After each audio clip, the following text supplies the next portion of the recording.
Hello everyone, I'm Kinjal Patel, Assistant Professor at LJ Institute of Engineering and Technology in the Department of Computer Engineering.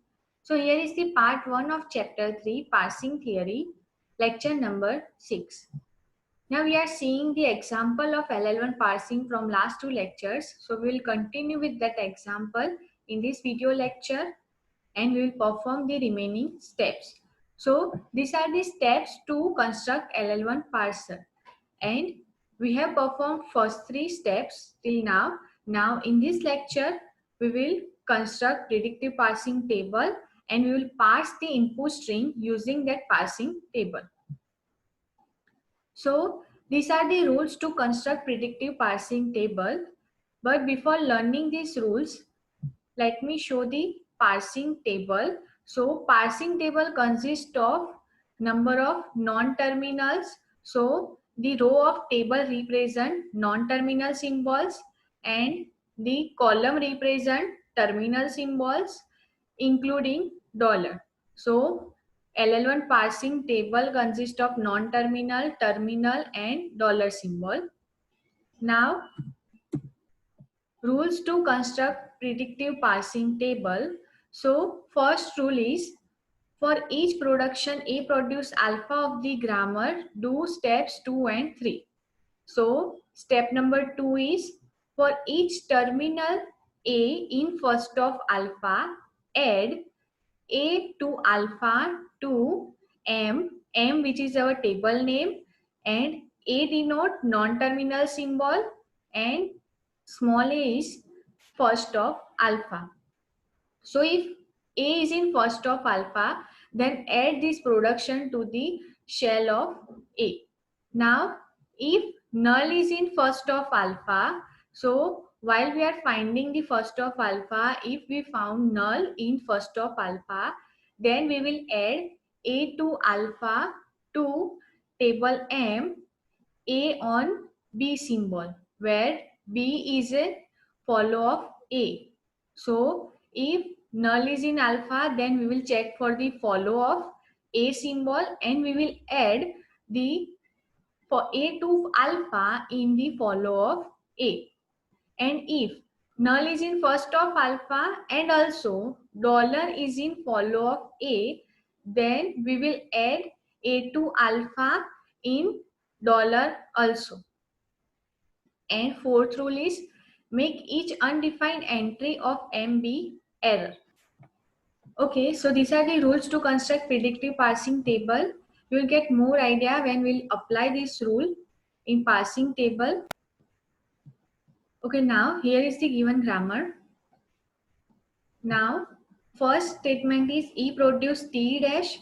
So rule 2 says that we will find first of alpha. So first of alpha means we'll find first of T dash, which are opening bracket and ID.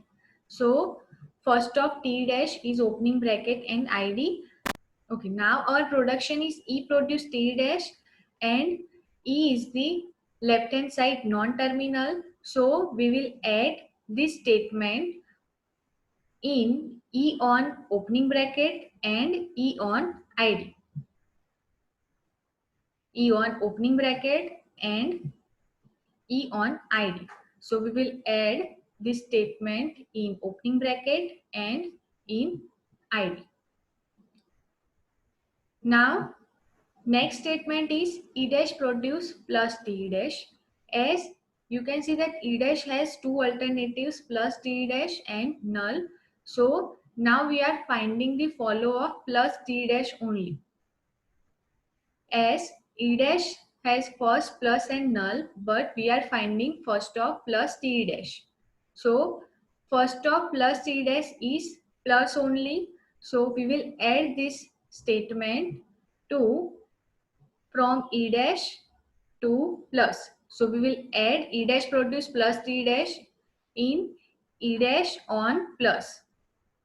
So E dash on plus as the value E dash produce plus T dash. Now the third statement is E dash produce null. So now we will find the first of null. So first of null is null. So as rule 3 says that if null is in first of null, then we will find follow of E dash. So follow of E dash is dollar and closing bracket. So we will add E dash produce null in the follow of E dash, which is dollar and closing bracket. So from E dash to dollar, we will add E dash produce null, and from E dash to closing bracket, we will add E dash to null. So from E dash to dollar, we will add E dash to null, and from E dash to closing bracket, we will add E dash derives null. Now the fourth statement is T produce FT dash.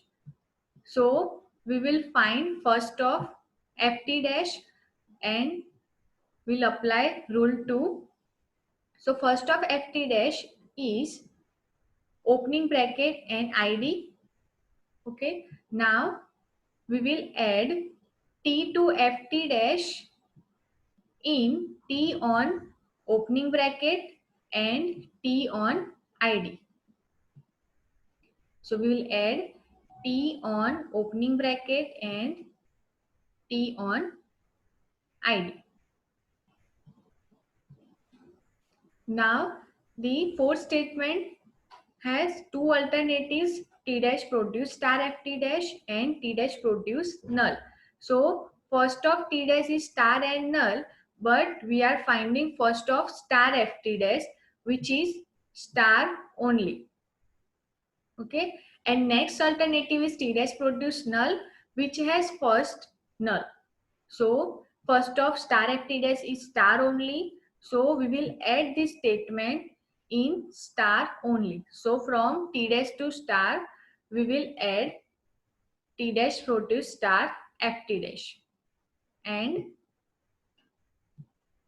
next statement is T dash produce null. So first of null is null. So as rule 3 says that if there is null in first of alpha, then we will check for the follow of A. So here we will check for the follow of T dash. So follow of T dash is plus dollar and closing bracket. So now follow of T dash is plus dollar and closing bracket. So we will add T dash produce null in these terminal symbols. So from T dash to plus, we will add T dash produce null. Then from T dash to dollar, we will add T dash produce null. Then from T dash to closing bracket, we will add T dash to null. So here you can see that we have added T dash to null in 3 shells.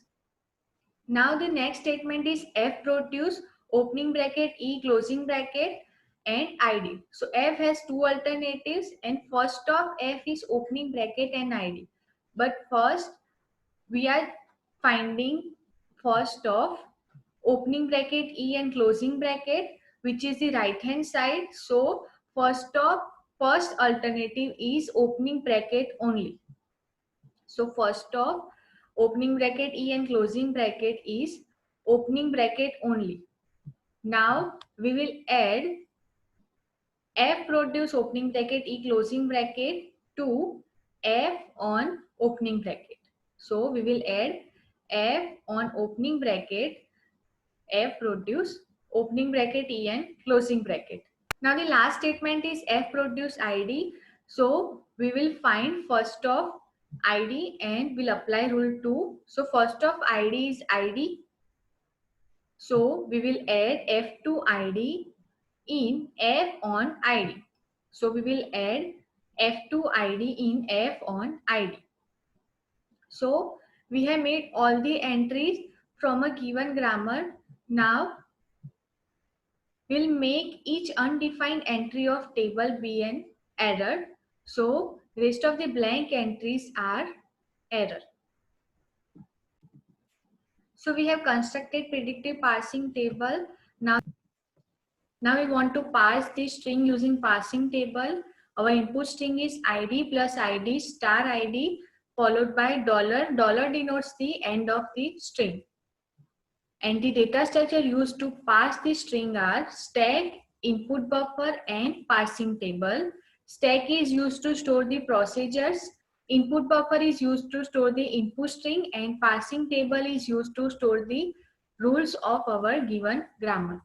Now, initially stack has starting symbol followed by dollar, input buffer as whole input string followed by dollar, and output is used to store the rules which we select from parsing table.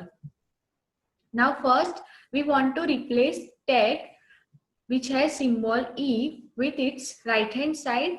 So we will see for the rule to replace E in the parsing table. So we will see for the rule E to ID in our table. So E to ID has statement E produce T dash. So we will replace E to T dash. So in output we will write E derives T dash, and we will replace E with T dash in stack and dollar as it is. Same input as it is in input buffer. Now we will see for the rule from T to ID in our table. So T to ID has statement T produce FT dash. So we'll write T produce FT dash in output, and T will be replaced by FT dash, which is its right hand side. Now T is replaced by FT dash, E dash and dollar as it is in stack, and ID plus ID star ID dollar as it is in input buffer. Now we will check for the rule from F to ID. So F to ID has rule F produce ID. So we will write F derives ID in output, and we will replace F with ID in stack, and T dash E dash dollar as it is. And input is ID plus ID star ID dollar. Now top of the stack symbol which is ID, and top of the input buffer which is also ID. So ID match with the ID. So we will remove ID from stack. So remaining input is T dash dollar, and we will remove ID from input buffer. So look ahead has now plus symbol as top of the input buffer.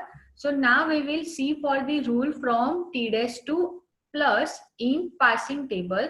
So T dash to plus has rule T dash to T dash derives null. So we'll write T dash derives null in output, and we'll replace T dash with null. So now remaining input is E dash dollar in stack, and input buffer as plus ID star ID dollar. Now we will see for the rule from E dash to plus. So E dash to plus has rule E dash derives plus T dash. So we will write E dash derives plus T dash in output, and we will replace E dash with plus T dash in stack. So now plus match with the plus of stack match with the plus of input string. So plus will be removed from stack, and plus will be removed from input buffer also. Now on the top of the stack is T symbol, and on the top of the input buffer is ID symbol. So we will see for the rule from T to ID in our parsing table. So from T to ID has rule T derives FT dash. So we will write T derives FT dash in output, and we will replace T with FT dash in stack, and E dash and dollar as it is. And our input string is ID star ID dollar. Now we will see for the rule from F to ID in our table. So F to ID has rule F derives ID. So we'll write F derives ID in output, and F will be replaced with ID. So stack has rule ID T dash E dash dollar, and input string is ID star ID dollar. Now ID of the stack is matched with the ID of input string. So ID will be removed from stack, and ID will be removed from input buffer also. So now top of the stack symbol is T dash, and top of the input buffer is star. So we will see for the rule from T dash to star. So T dash to star has rule T dash derives star FT dash. So in output we will write T dash derives star FT dash, and we will replace T dash with star FT dash and E dash and dollar as it is in stack, and in input buffer our input string is star ID dollar. Now you can see the star of stack is matched with the star of input. So we will remove star from stack. So our remaining input in stack is F T dash E dash dollar, and we will remove star from input buffer. So remaining input is ID dollar. Now we will see for the rule from F to ID in parsing table. So F to ID has statement F derives ID. So we will write F derives ID in output and we'll replace F with ID in stack. So in stack, procedure has ID T dash E dash dollar and input is ID dollar. Now ID of this stack is matched with the ID of input string. So we will remove ID from stack. So remaining input is T dash E dash dollar and remaining input in input buffer is dollar. Now we'll see for the rule from T dash to dollar. So T dash to dollar has rule T dash derives null. So we'll write T dash derives null in output and T dash will be replaced by null. So remaining input is E dash dollar. Now we will see for the rule from E dash to dollar. So E dash to dollar has rule E dash derives null. So we will write E dash derives null in output and we'll replace E dash with null. So remaining input in stack is dollar and remaining input in input buffer is also dollar. So when there is dollar symbol in stack and input, we can say that our string has been passed successfully. So in this video lecture, we have learned how to construct predictive parsing table and how to parse the string using parsing table. Thank you.